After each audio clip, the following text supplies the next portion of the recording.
Hello, everyone. How are you all doing? Oh, great. It's good to see everyone. So we're going to jump in. We got a full agenda. Just a reminder that we have these town halls every other month. We engage deeply around an issue, and then the other month is an update. So this is an update month, and so we'll have people give us some updates on some things that are happening around campus that we think you all should know about. And then we'll have time for Q&A. And there are some questions that have come in ahead of time, and when we get to the Q&A, we'll get to those. Okay, so we start with our land acknowledgement. We recognize that all of us at UW Tacoma learn, live, and work on or near the ancestral homeland of the Coast Salish people. In particular, we are situated on the traditional territory of the Puyallup tribe. As people on this occupied territory, we have a responsibility to acknowledge the land, the ancestors who have cared for this land since time immemorial, and all our indigenous connections today. We also have a responsibility to acknowledge the history of dispossession and forced removal that have allowed for the growth and survival of this university. In light of this history, we take active efforts to partner with our indigenous community members and neighbors as we continue our work together as a community of learners, leaders, and educators. And I always say that those are just empty words if we're not doing the work of following up on those things and actually developing those relationships. So I can tell you what I've been doing, but then I'll ask anybody, you all can think about it, anybody who has been doing any work, if you'd like to stand up and share that would be great.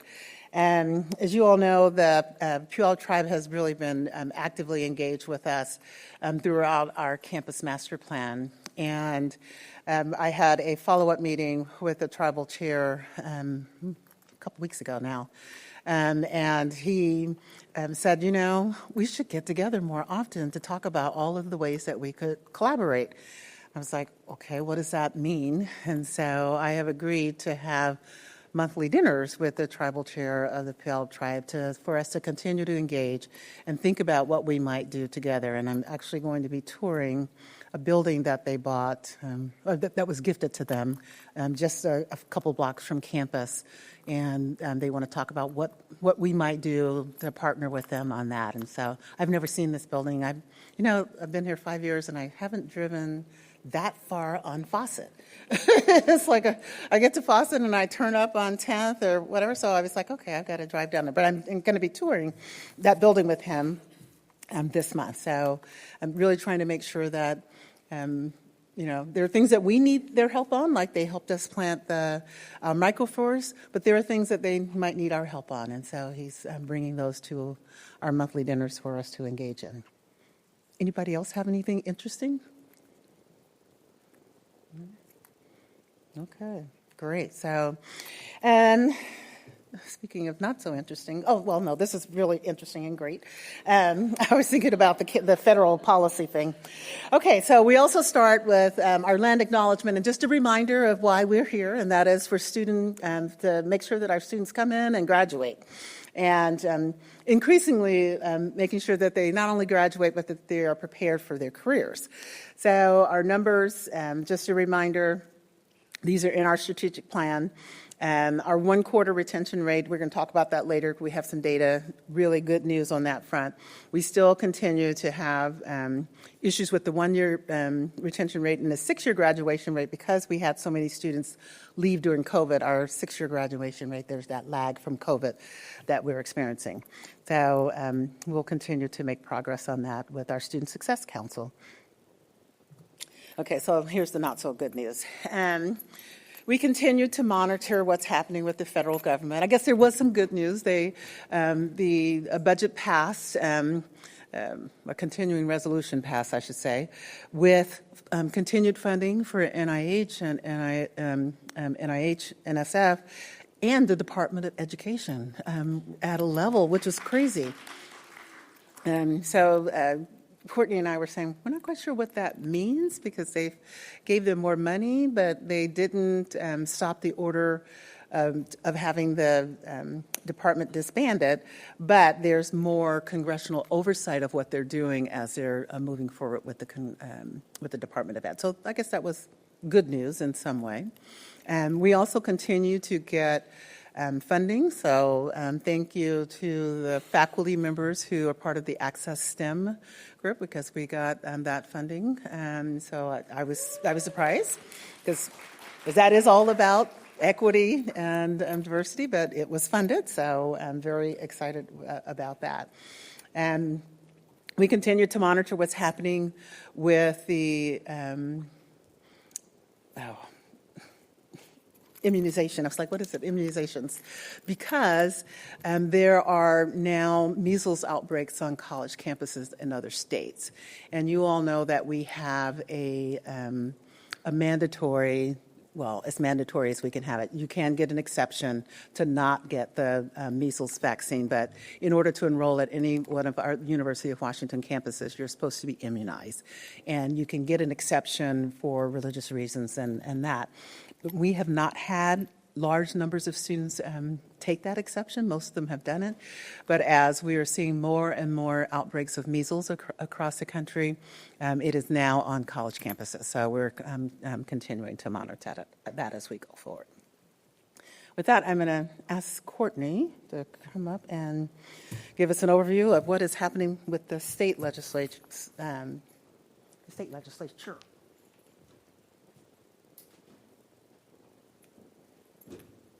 Good afternoon, everyone. So I wish that I had better news, but following our federal landscape, our state landscape is pretty much in the same condition. We are about 30 days shy of the legislative session coming to an end. So the last day of session is March 12th. Governor Ferguson will have until April 4th to sign these bills into law. So we're super excited about that.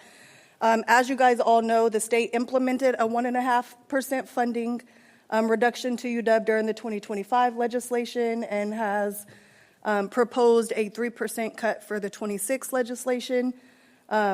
Sheila and I, Chancellor Lang and I attended Olympia last week, and we visited with several of our legislators to talk about the budget. Our message was very clear and consistent with our Bothell and Seattle campus. No more cuts, no more cuts, no more cuts. We cannot afford to go backwards, so our conversation was really just about mitigating the budget cuts. We really want to preserve as much funds as we have so that we can continue to support the service, support our students with the services that they need. We really talked about basic student service needs and how important that work is and how it goes into the retention and graduation rates for our students. So that was our message. We met with Senator Hansen, Representative Richards, and Representative Levitt. They're all super UW Tacoma advocates, and they were eager to hear our highlights and hear that our enrollment had increased, and they were super supportive of the work that Chancellor Lang and you all are doing here on our campus. Again, just because given the fiscal outlook and the budget deficit that our state has, we do not have any legislative fiscal requests this year. And we are discussing what 26 is going to look like. So starting that process very early with our state relations team. And I thought I had a picture of Sheila in Olympia, but no pictures. So also wanted to flag, we had Husky Caucus Day about 2 weeks ago, which is where our alumni, our Seattle partners host it, they lead it, but all of the alumni from all campuses come out. It was very well attended. We had several Tacoma representatives who met with legislators as well and advocated for our campus. And those of you who know, Huskies on the Hill is happening right now. So we have hundreds of students in Olympia also meeting with our legislators advocating for UW, all three campuses, and the work that our students are doing. They're monitoring their own bills and watching certain bills. I have a couple of bills that I'm monitoring specifically, but for the sake of time, if you guys all have questions about any bills, please feel free to reach out to me directly. Thank you.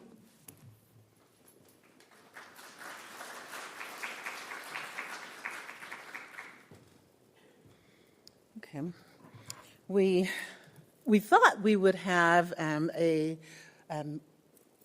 draft of the UW strategic plan by now, and my understanding is that it is in progress, and they're now on the second version of that. But the plan, once we do have it, is for us to have campus engagement around that.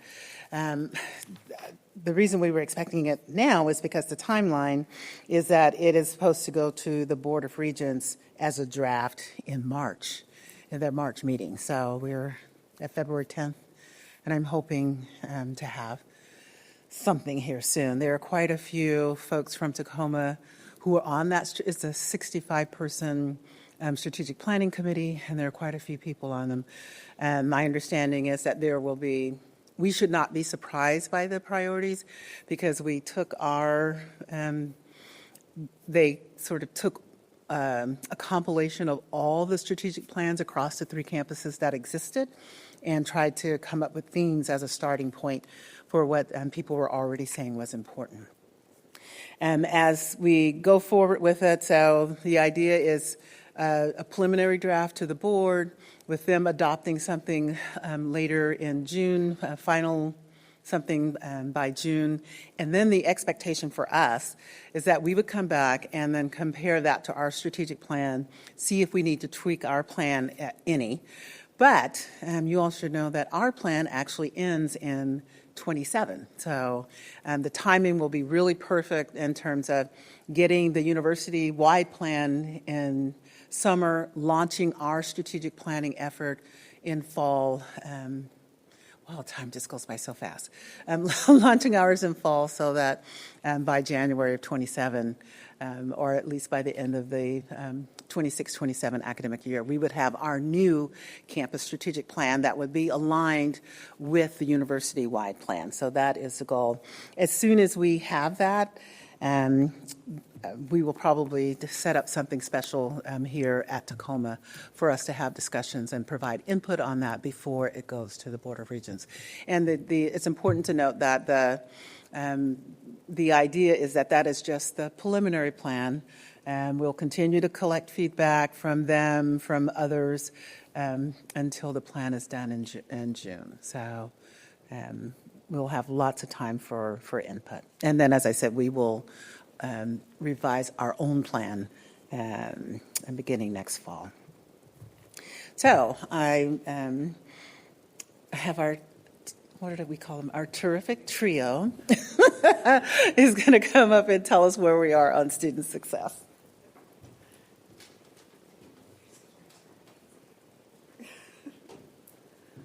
Hi, everybody. Nice to see you. Hope you're recovered from Sunday. As was mentioned earlier, the only new number we have in terms of our KPIs is 1/4 retention. Reminder what that means. Of the students who started here in the fall, who returned in the winter? So we had 62 new students who didn't return for the winter, which is actually fewer. So we actually have an increase in our 1/4 retention rate, which is great, because in order to retain students for a year, you have to retain them for a quarter. That said, that number only really loosely predicts what's going to happen in the future, and it's not particularly helpful for action. So hopefully you have seen this so many times you could read it to me, but we are working on developing a framework of metrics that are of shorter duration and more action orientation. I'm excited to announce that we're going to be hiring a student from a grant we got from the First Generation Forward group. And that student is going to help us hopefully talk to many of you to make that dashboard, as that framework, as useful as possible for you in your daily work. So stay tuned for that. But for today, I just want to tell you a story about how this might look in practice. So we're always talking about continuous improvement. What do we mean by continuous improvement? Here's a story that kind of demonstrates this cycle of identifying, planning, executing, and reviewing. So we know that some of our students register late. So for example, last winter we had 165 late registers. 80 of our students registered after classes started. We also know that late registration is correlated with higher fail and withdrawal rates. So half of students who register after the start of classes are going to fail or drop a class. We also did multiple modes of exploration. So we had a data party about this. The Student Success Council did empathy interviews, and then Beth Ann and Andrea did a huge review of all of the existing outreach. So many of you in this room are doing outreach around registration already. So then the Student Success Council got together with some subject matter experts. We did a design sprint and came up with 2 concrete things we could do around late registration. One I'm going to tell you about, collaborative outreach. The other Amanda will tell you about, which is our 4 Things to Know campaign. We had collaboration among a number of offices, I'll say who in just a moment, to do a big outreach effort. And then the critical part of continuous improvement is we then review what we did. And so we did have like an after-action report through the Student Success Council. So what happened? How did this go? So the team that did this outreach included the registrar's office. I really want to shout out Andrea, Stephanie, Ruby, and Renee, who did a ton of this work. My unit, Beth Ann, Megumi, and I, and then advocacy and support, Melissa. We reached out to 283 students. We got a 27% response rate from students who were late to register, which was, I thought, quite good. Of those, 50 were planning to register or needed some sort of help. One thing that was really cool about this outreach is we started to move to the why. Why are you registering late? And we heard lack of time, registration system issues, choosing classes, or getting into a major. We then provided referrals based on what the students told us that were sort of customized to the student. So what happened? We had 50 students who were planning to register or needed help. 46 out of the 50 ended up registering for winter quarter, which is really exciting. I think we were really happy with this. And then to go back to the Student Success Outcomes Framework, what does that mean for overall registration? What does that mean for late registration across campus? We went from 165 a year ago who were late registers to 115 who were late registers this quarter. Just to give you a sense of scale, last year 92 students registered after classes started. This year only 43 students registered after classes started. And now we've gone from 49 days before the quarter to 56 days before the quarter on average, a week earlier that students are registering. So there's tons of lessons here about refinement, continuous improvement, doing this with existing resources, how to think about making this sustainable. We acknowledge we can't do this for every issue that we have, but we think that we're onto something here, and we're really excited to see these retention numbers as they work through the student life cycle. And I will turn it over to Shannon.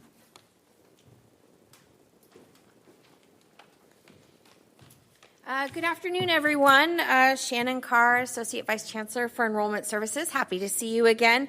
I wanted to give just a really quick, honest, and hopeful snapshot about where we are headed with enrollment as we head into spring and then as we look forward to autumn. But first, let's start with a little bit of a backwards look at the winter 2026 Census Day information. Our total head count this quarter is holding steady with 4,924 students. That's a little bit ahead, as you can see, of where we were at last year. And the story underneath that number is a little more nuanced and actually pretty encouraging. Undergraduates continue to climb year over year. While graduate enrollment dipped slightly this winter, it's still above where we were 2 years ago. On the new student side, first-year applications bounced back a bit from last year, and we saw meaningful growth in new transfer enrollments. Graduate enrollments are also holding steady. As we look ahead to, that shouldn't say winter, it should say winter. I was doing this during the Super Bowl, I'm not going to lie. You can judge which bar I was at. Anyway, looking ahead to spring 2026, our early enrollment indicators show sort of a mixed picture. We're not enrolling any new first-year students this spring. We never enroll first-year students for spring, so that's normal for us. But transfer and graduate applications and confirmations are actually down just slightly compared to last year. It's nothing dramatic, but it's definitely something that we're keeping a really close eye on. A very important reminder, spring registration opens in just 2 days on February the 12th. So please help us spread the word with students, especially those who might need to this point, a little bit of a nudge or some advising support. So overall, we have areas that we're definitely watching closely, and the big picture remains positive. The interest is there, the momentum is there, and with your partnership, I think we're well positioned to keep moving that forward. Sorry, I should have clicked through these as well, but here's the transfer numbers, graduate numbers. And one last thing I just want to point out, I'm sorry, Amanda, is just that we have a couple of things that I want to draw your attention to. There's sort of two specific ways that you can work with us as we help to bring in our autumn class. So first, personalized congratulation videos. Wyatt George, can you raise your hand? Who is our Assistant Director of Admissions Marketing. He is coordinating this year's campaign to send short, personalized congratulations videos to every admitted student. These videos are easy and quick and genuinely meaningful to students. Many of you have helped in previous years, and we'd love your help again. If you've not made these videos for our incoming students, we welcome your help. So please watch for Wyatt's invitation and jump in where you can. We do all the work for you. You just sit in front of your phone and literally read text, and it's fun. And then second, you'll hear about this more, Husky Fest and Admitted Student Day is on April 18th. And so this is our moment to show our admitted students what makes UW-Tacoma feel like home. The admitted student guest experience is being coordinated by Aaron Littlefield, who I don't see in the back of the room, but Husky Fest itself, participation is being coordinated by Ebony Peterson. So your presence and your energy matter a lot. So when Aaron and Ebony send out calls to participate in Husky Fest and Admitted Student Day, please say yes. We really value that participation. All right, now I promise to send it over. Okay. Really, really quickly, going to bring us home. So first of all, I want to acknowledge that everyone at every position on this campus helps to make student success possible. So thank you, first of all, for what you do, where you do it. There are ways that we can all reflect and help to improve and continue as reflective practitioners about how we can continue to improve our ability to support student success. 4 easy, accessible things that you can do to support spring registration are up on the screen. We will, in the email that follows up with this, we have mental wellness, how you can support that from last month. Every month through the rest of this year, we're piloting this 4 easy actions you can know and do to help support student success. Lastly, this afternoon, we are hosting an online workshop about belonging and purpose with both scholars from our campus, nationally renowned scholars in these areas, and a brilliant panel of student scholars. We hope that you join us there, and there's lots of ways to get involved. Please mark these dates and times, reach out to us, and we look forward to seeing you on the Student Success Train.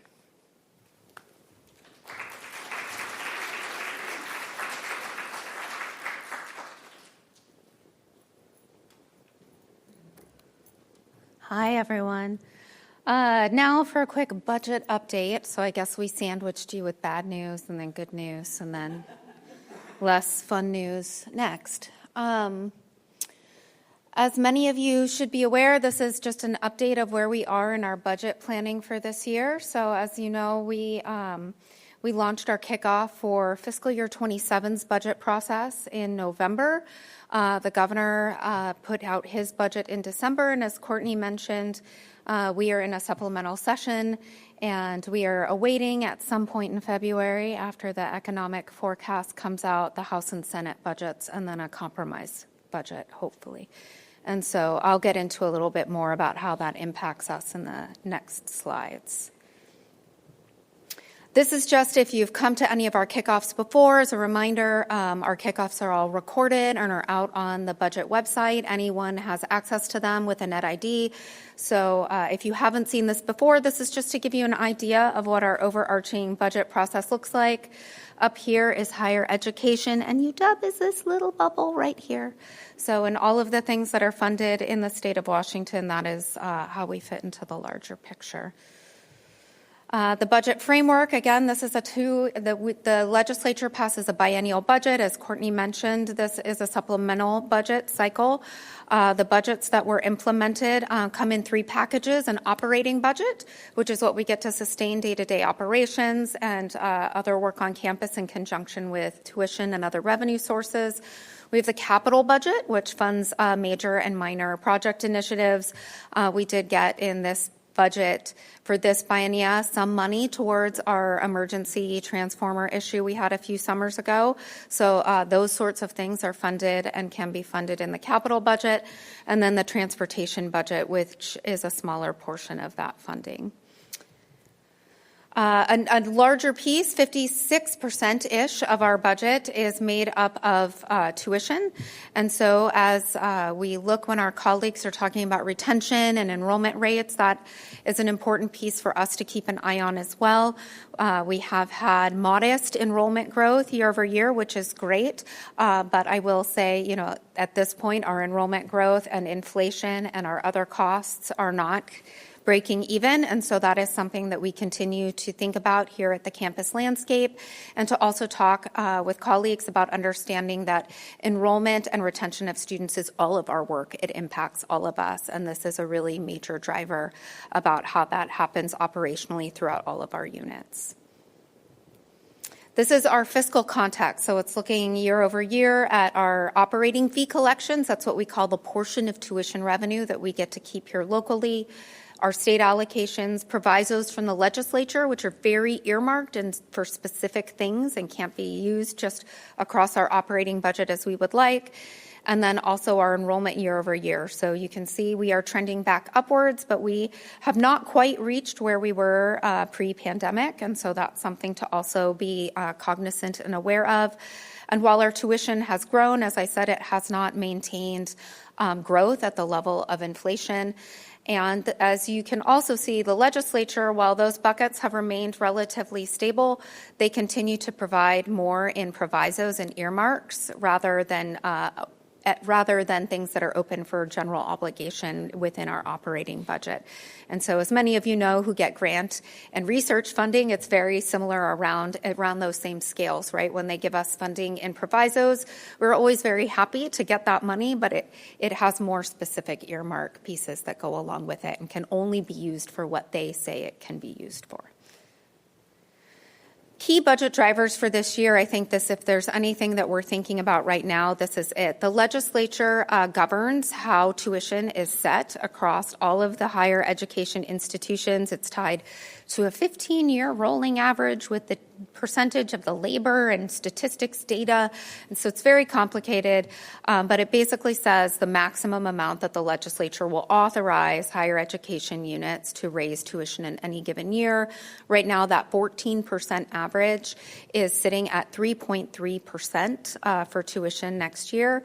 We still don't know at this point whether or not that will actually be approved or not approved, but our calculations right now and what we are hearing is that it should be approved. So our original budget drivers as we come into this budget cycle and as we came into this cycle use that 3.3% in looking at how our enrollment has grown over the years and then reflecting that as an overall revenue picture. As you have seen in all of the other slides with regards to enrollment, these are our enrollment patterns for the last 2 years. So looking at fall over fall, we are approximately up 1.6% this year, so a modest growth, and we are averaging approximately that much for next year as we're looking at our tuition enrollments. When we look at salary and wage increases, we have to remember that in many cases for our collective bargaining units, those are also mandated. And I think if there's anything else you can see, right now we're looking at a 2% wage increase overall. But to think about what that really does here on the campus, in last year's budget cycle, the compensation amount that we see funded from the legislature dropped from 60% to 42%. So something to be aware of is that now we have been given the mandate to give a salary and wage increase, specifically in our collective bargaining units, but in many instances across the board. But only 42% of the amount of that and their associated benefit rates will be funded by the state. So that always starts us in a place where we talk about that inflationary part of the budget, where we look at how much revenue growth we will have and tuition enrollment, and then how much we're already having to make up when it comes to salary and wage, just within regards to that 2% amount and any associated benefit rates. So you can see between 24 and 25, up to now, we have had a pretty significant jump. We pay about 32.4% on average for benefits on top of what we pay directly to employees, so for health care and any other related costs. So as we start our fiscal impact just with regards to this, we're a little over 700-ish thousand in the hole to start. I will say, as we began to look at these drivers and also refine other legal obligations and contractual obligations, our Budget Advisory Committee begins meeting tomorrow to go through all of the hard work that's been put forward by each of our units overall that we'll get a little more into. But our starting place going into our drivers, just based on our local understanding of where we are today, was at a deficit of $1.2 million.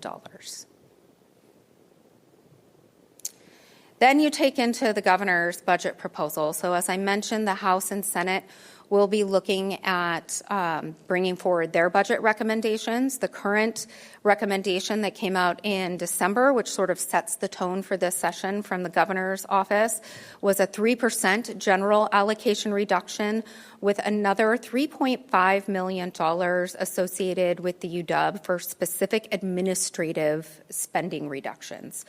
Looking at that 3% on behalf of Tacoma, that would be an additional almost $1 million of cuts we would need to take on top of the $1.2 million we're already needing to balance.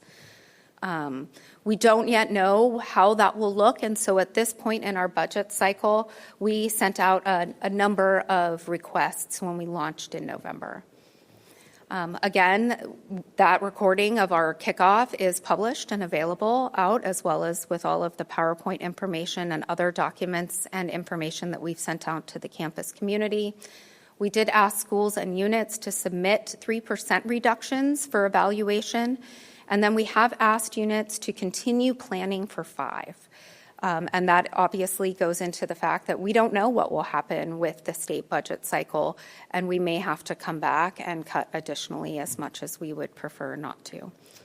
Our major budget, our first balanced budget, and I will just say this for the landscape of feeling like we do this, and then we do it again, and then we do it again, and it's really because we do. The University of Washington sets a deadline for our first budget submission to be to them by February 23rd. By February 23rd, we might not even know what the House and Senate have proposed in their budgets. It doesn't impact the Seattle campus quite as much because less than 10% of their overall revenue comes from their state funding package. But here at the Tacoma campus, 44% of our revenue and our operating budget comes from the state. So when the state reduces our allocation, it gives us much less opportunity to make up that revenue from other buckets of funding and revenue opportunities across the campus. So what ends up happening is much like we just talked about, once we find out what will actually happen with the state budget, we will have to come and sit down and then do the work again to figure out how we will balance within that new reality. As we came out with those, we also talked to the campus and the community about this year being a year where we did not ask for any new ongoing budget requests to be considered other than those that were fixed and unavoidable. Things like utility cost increases, sometimes subscription costs, other things like that. And we will be looking at one-time requests that are aligned with strategic priorities across the campus. Things like fixing the Dugan TPS transformer and other things like that that keep the power on, hopefully. And then leading into that, obviously, we've gone over what the budget challenges are. We have the largest is the misalignment between inflation and our wage growth in comparison to what we receive in tuition and state funding. that we are in a challenging enrollment environment. While we are very excited that our retention numbers are going up and we are seeing modest improvements in enrollment, we are continuing to track what's happening within the state and nationally, given the demographic cliff and other kinds of things that we've heard may be coming our way, to plan prudently. If anyone has noticed, we do have a significant amount of deferred maintenance in our historic buildings across campus that we need to tend to as well. That being said, I'm going to end on a happy note and segue into Joe with the Residence Hall dining as we talk about other capital and infrastructure. We've gotten a lot of really fantastic feedback and have lots of really great opportunities for growth, both in our student success initiatives, but also our campus master plan has received a lot of attention in the media. And within that, it meant that we had eight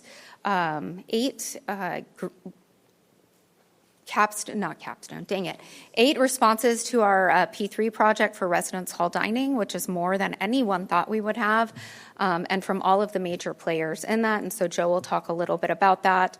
And then the opportunities that we have as a contributor to economic vitality and many of the engagement efforts that Sheila has talked about participating as well.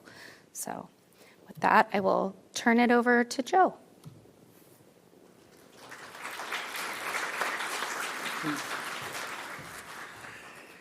If any of you have been walking down the steps and have slowed down enough for me to catch up with you, you've heard me talking about housing and dining sometime in the last 10 years.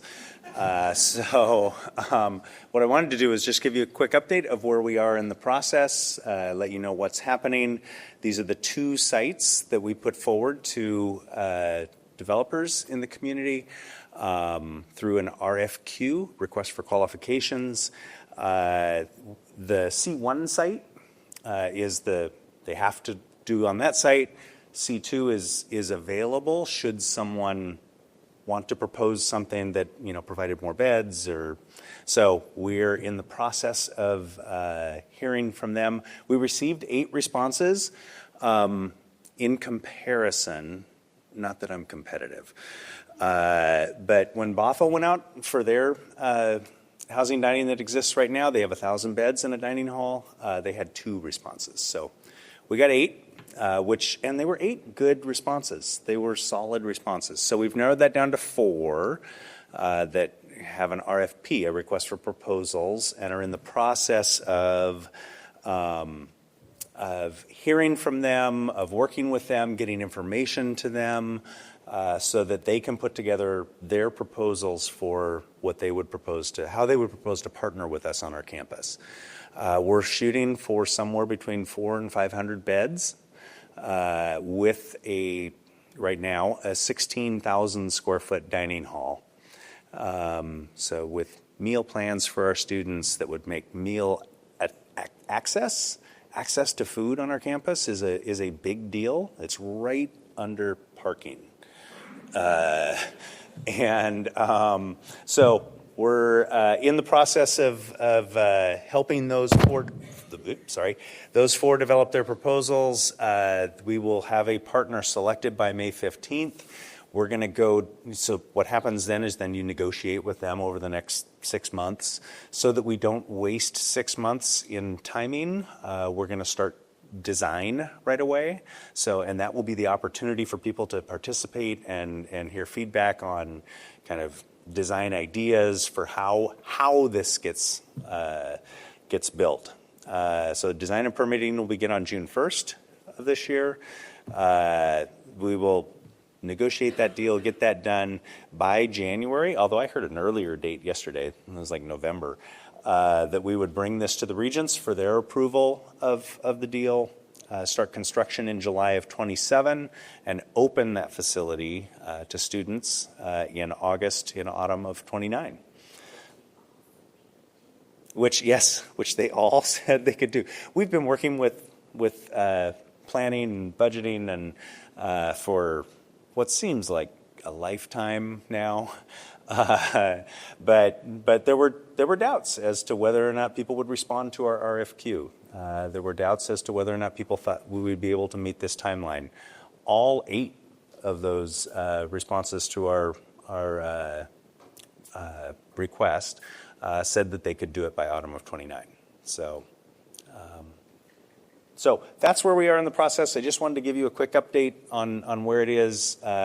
If you want to know more about it, just slow down as you walk down the steps, and I'll catch up to you and let you know where we are.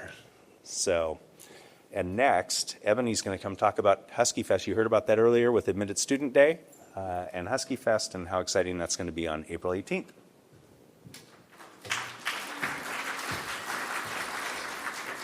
Thank you, Joe, and thanks to everyone for the great segue. This makes my end-of-day job, really easy because everyone's been mentioning it the entire time, so thank you. I would be remiss to not mention that Husky Fest is a partner to Admitted Students Day, and when I tell you partner, just the planning alone takes, I think, 12 of us on the committee just for this one day and a few hours. So just to kind of give you the idea of how broad this is and how much the planning is for this. Admitted Students Day is great because it welcomes over 500 future Husky family members, is how I like to think of it, right? It's the students who are thinking about saying yes who have said yes. It's the parents, it's the little brothers, it's the little sisters, it's the cousin and auntie who's in your corner, and I've been that person, so we are all very excited, right? And then after that, they get released from this great 2 hours with all of our staff and faculty, and they look out on campus, and it is what I like to call my love letter to UW Tacoma, right? The campus is decked out, the sun is shining, the tulips are blooming. I'm painting the picture because I'm blessing it and releasing it. If you guys all want a mantra with me, this is what's gonna happen. The balloons are out, the dog is blown up, there's 20 furry, beautiful huskies all around campus, right? This is what they see. This is what the mother of an 8-year-old, that's me, sees and how they're going to get their kid to fall in love with Tacoma, right? We want to build generations of Huskies so we can do all of this great work.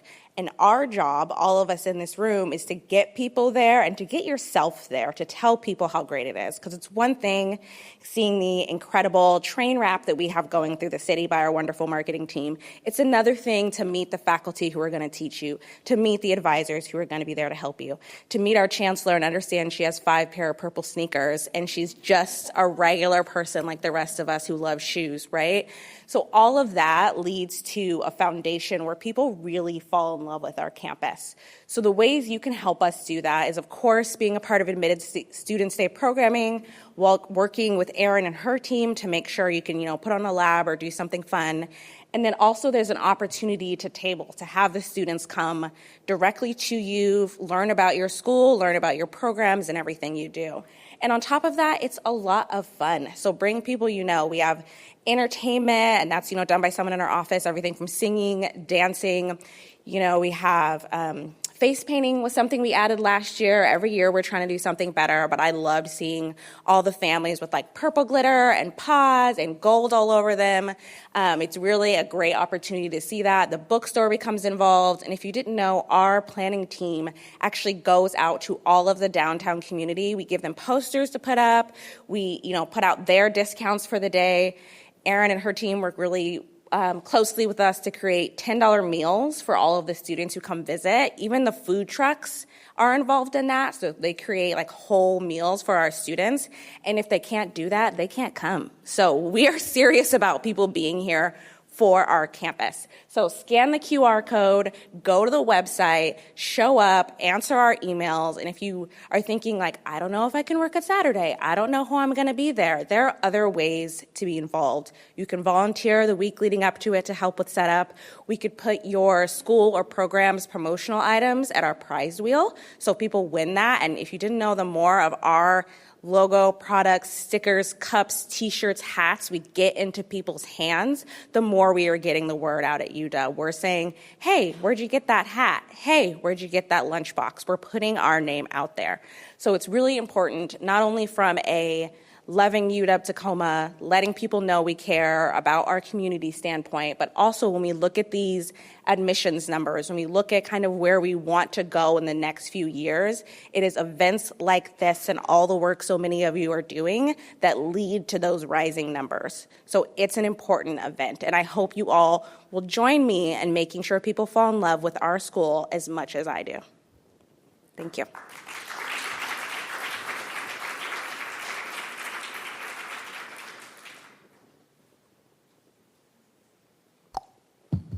Okay. If you have questions, I would encourage you to come to the microphones so that people who in our recording will be able to hear your question. But I have a couple that were sent in beforehand, so I'm going to ask those. Two of them are from students that are kind of curriculum pedagogy related. So what is the explanation behind approximately 2/3 of the course catalog not being offered for a particular major within the last year or longer? Is there a plan to correct this, or at least to reduce falsely advertised education sections that are unavailable or not planned to be supported for the foreseeable future? So Andy, you're going to get these first few questions. Thank you, Joe. I will take the first question for 200. First of all, if students have interest in particular courses, the first thing I would say is please convey that interest to an advisor or a department chair or a faculty member for their awareness. And they can share this further within their school as they build their school and department course schedules. Now, the question, though, specifically was about courses in the catalog that are not offered regularly. So as it happens, and I don't know if this question was a plant to elicit this particular answer. I had nothing to do with it. All academic programs are this year reviewing all of their catalog offerings for courses not offered recently under a provost-initiated review of each program's curriculum at UW. So this is an ongoing project that every academic unit is going through right now to scrub through and look when have we offered things, when have we not, and they will be moving some of those courses out of the catalog if they have not been offered recently. So to that student, I would say, great question. It's been asked by other people, and the academic units are working on it right now. I'll take another. All right. What's your category? This next question is about high-stakes grading. So my question for UW Tacoma Town Hall is about course design and possibly in a particular department and possibly other departments. In several courses, 65 to 80% of total grade comes from just a midterm and a final. Learning science shows that frequent low-stakes retrieval practice supports stronger long-term retention, while high-stakes testing pressure is associated with higher anxiety and stress that can reduce performance. So also talks about accessibility, but basically the question is how can you help our faculty in understanding the impact that high stakes testing has on our students? I'm going to take the opportunity to rephrase that question to the question that was actually submitted and say, and there's no slight on the summary, but the question specifically ended with, is UW Tacoma considering course design guidance that caps high-stakes exams and assignments like that? And so the short answer is no, we are not considering specific UW Tacoma course design guidance given the academic freedom that faculty have over teaching and course design practice.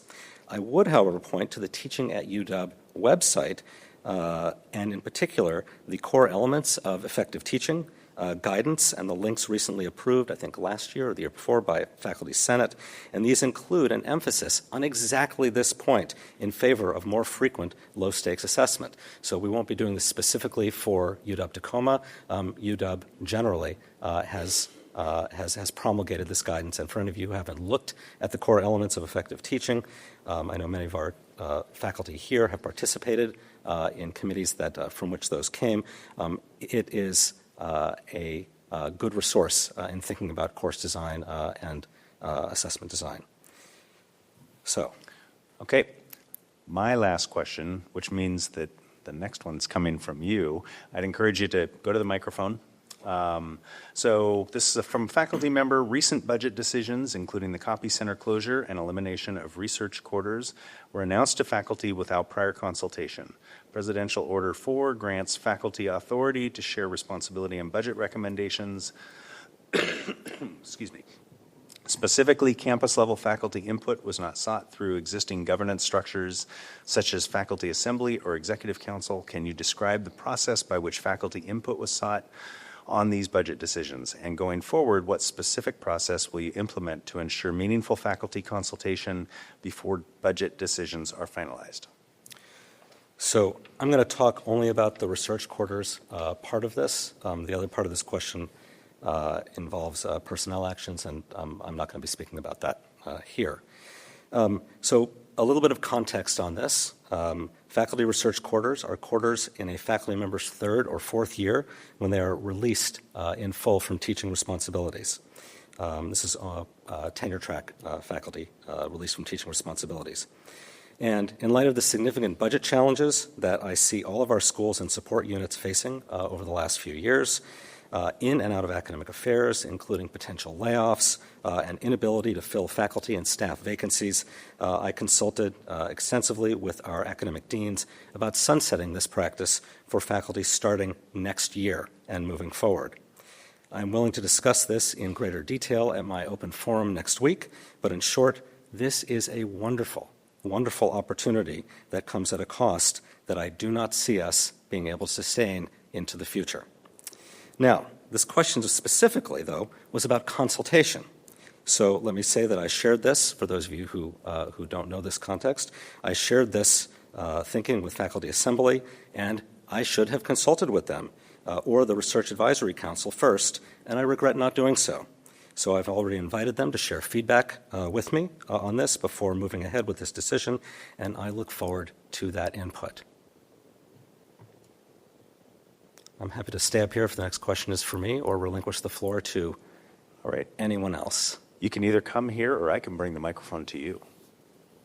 If you just raise your hand. Yeah. Let me just turn over to you.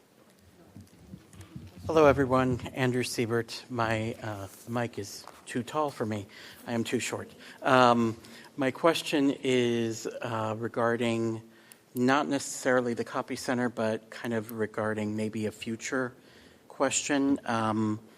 So what I'm understanding, and this may be a Sylvia question, Sylvia, definitely correct me if I'm wrong, is that it is being funded centrally, the creative communications portion. I suppose my question is for the RICO machines, which are being budgeted locally through units, are there plans to also do central budgeting for that as well? Yeah, so a couple of things about the copy center, and as Andy mentioned, there are personnel actions that are still in process with that, and so because of that, we want to be sensitive to the impacted staff that we still have on campus doing that work.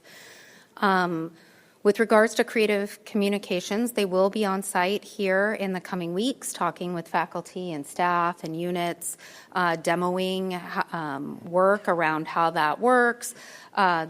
All of our packages and items will still come to our campus. They will still leave our campus. Additionally, I will also share that creative communications in the Seattle campus are not charging us anything additionally for that work. Part of it, a majority of it was built around a Together We Thrive initiative that involves campus-wide and university-wide centralized receiving that all of the schools in Seattle as well are participating in. And so more information will go out to academic administrators. I think I meet with them this Friday, if I'm remembering that correctly, to talk about what that will look like as well, because it actually involves less work in the schools and units around having to do your actual receiving when orders come in, which should be a welcome change given that we are having so many other vacancy issues and reductions in force given our budget conditions. With regards to the RICOs, we are in the process then of talking through centralization of that. What we did here on this campus was each unit sort of entered into their own kind of agreements. Creative Communications has a university-wide RICO agreement for the entire university that actually saves a ton of money from what we've already negotiated. And Creative Communications has said that they are happy to work with us to put us onto their RICO contracts. So that will save the campus money as well there, although we haven't yet looked as in granular detail at that. We right now are inventorying where all those RICOs are, talking with our teams in IT about how to centralize that, and then talking about what the next steps will be, because we do have some RICOs that are already paid for centrally here and some that are not. But our long-term goal is, of course, to centralize that work and to embed it in with the work that we're already doing with creative communications and with that source of funding, so that we can have consistent and clear and transparent operational processes that go across all of that, instead of this RICO being managed centrally and this RICO being managed by this department, and the impacts that then has daily based on which machine you go to in which building you go to. And so that will all be iterative as we continue to build on it, but it is something that's already under discussion and that we're working actively on. Perfect. Thank you, Sylvia. Wait. Any other questions? There's somebody. I want to maybe end on a positive note. Can you give us an update on the electricity? Oh, on the electricity. Sheila just asked if I could give an update on the electricity. At least one part of the electrical problems. So for anyone who's new, 2 summers ago, we had an unfortunate incident where a car took out our transformer for campus.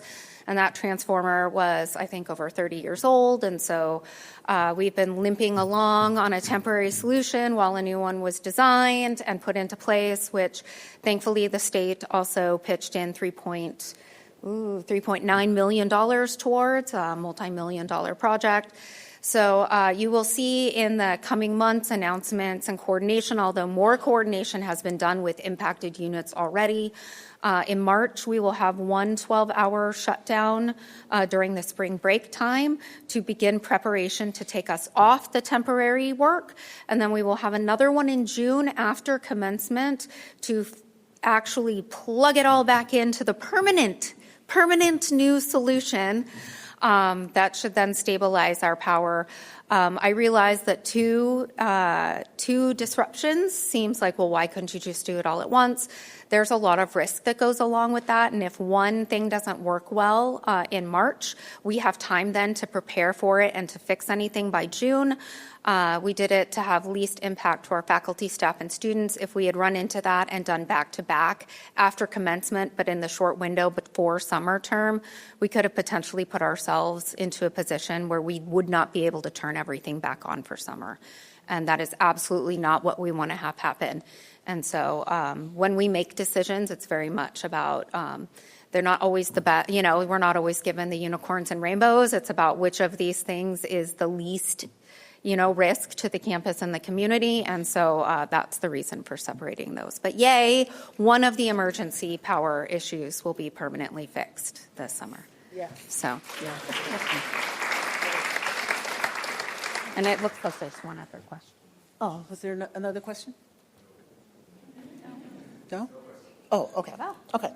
Great. So next month will be a substantive issue. I was trying to remember, did we already decide what that is? We're shooting to make it on impacts of AI. Oh, AI. Okay, Anyone great. interested in that? All right, great. Actually, I'm going to use this as a chance to pitch. If anyone has thoughts about someone who could speak as part of a panel on AI, please let me know. Great. Yeah, we're increasingly having questions about it, how we use it, especially since we've turned on Copilot and all of the AI features on Zoom, on every Microsoft product. So it's raised a lot of questions about how we use AI administratively in our teaching and learning, but also how our students are using it in the classroom. And I know many faculty are dealing with that in the classroom as well. So thank you all for coming, and I'll be around for a little while if people want to come and ask questions if you didn't want to be on the microphone. Thank you.